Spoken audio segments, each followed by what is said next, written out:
My queen? You're back early. How did the audience go? That bad, huh? And what is that? Tomatoes? They dared attack you? My queen, tell me who they were, and I'll... What? You don't want me to... I know they're your beloved subjects and all, but they can't just attack you without consequences. Yes, I know. You don't want to be the kind of ruler to punish your people for every little minor thing, and that's exactly why they love you. But listen, and forgive me for my bluntness, my queen. If you keep letting them get away with everything, they won't know where the line is drawn. My apologies, Your Highness. I know I'm only looking out for you, or at least, I hope you know that. I am the knight responsible for your personal safety, after all, which is why I really didn't like the idea of you going out to address them by yourself. I still think it's a bad idea. After all, look what happened. You're covered in rotten vegetables, for goodness sake. Let me call one of your ladies-in-waiting to get you washed up and changed and all that. No? Why not? Surely you don't intend to walk around with that stained dress for the rest of the day. Oh, no. Look, there's no need to cry. It's just a dress. I'm sorry if I was being a bit harsh. Please don't cry. What's that? It's your fault? No, Your Highness, no. None of this is your fault. They'll be sorry when I find out who they are. Look at her. She's in tears. I've never seen her cry over a dress before. Something else must have happened too. I just don't know what it is. Pardon me, my queen. What was that? You're not crying over your dress? Well, what else happened? Are you hurt anywhere? Did they hurt you? No? What are the tears for, then? You can tell me, I'm here for you, even if I'm just a guard with a fancy title. You think this entire situation is your fault? Why, I'm shocked, my queen. I don't know what to say. How in the world could you think such a thing? You are by far the most suitable person to lead these people. Don't ever doubt that. Sure, we're in a bad spot right now, and the country's not doing so terribly good, but that doesn't make you a bad leader. Quite the opposite, if I may speak my mind.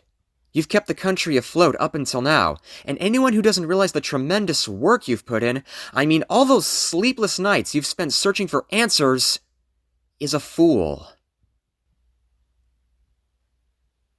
No, my queen, please, don't blame yourself for the situation we're in right now. The people know you're doing your best. They understand where your decision is coming from. Come on, dry those tears. Let me see that beautiful smile of yours, the kind that won you the heart of this country. There we go. Now, let's hear. What did your advisors say? What about the general? He's always been a bit on the gruff side, hasn't he? Ever so loyal to your father, but never quite on the same level with you? If I'm allowed to say so myself. Did he speak against you? Why, of course he did. That man wouldn't be able to tell a good decision from a bad one if it so stared at him in the eye. All he ever does is to criticize your plans to make himself look superior. To surround yourself with people of the same mind would make you weak? He makes you consider different viewpoints as well? Well, I mean, you're right, of course you are, my queen, but the way he goes about it. I wouldn't be surprised if he was the one causing all the turmoil that's befallen these lands. Who does he think he's speaking to? You are his queen, after all, and a great woman at that. Even better than your father, in my opinion. Forgive me, my queen. I spoke out of turn. Your father was a great king in his own right who ruled this country in the way he saw best. Let's just say that there was some aspects to him that didn't, and still don't, sit well with me. What? Which ones? Are you sure you want me to say? I don't wish to offend you by speaking my mind. What? No, not because I think it would end me in the gallows. I'm well aware that you're not the old king, Your Highness. Your heart is too good for that. Well, if you insist, your wish is my command after all. How do I put this through in a somewhat nice way?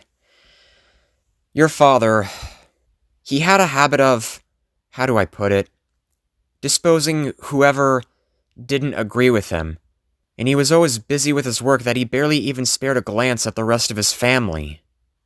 I mean, who does that? Especially towards his own child. Pardon me for saying so, but your father was a cold and cruel man in many ways.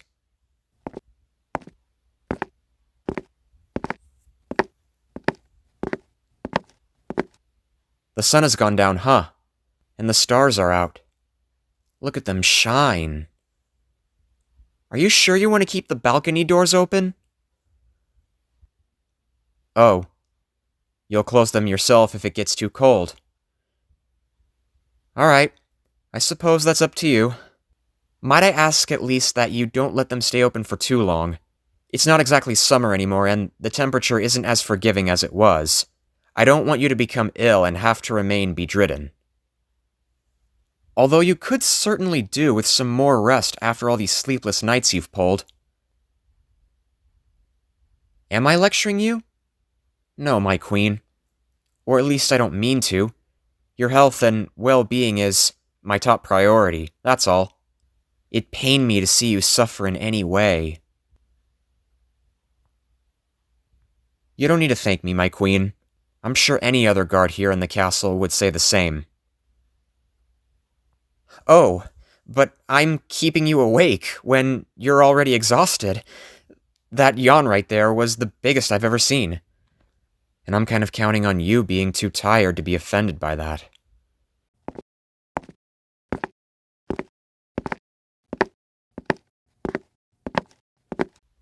Good evening then, my queen.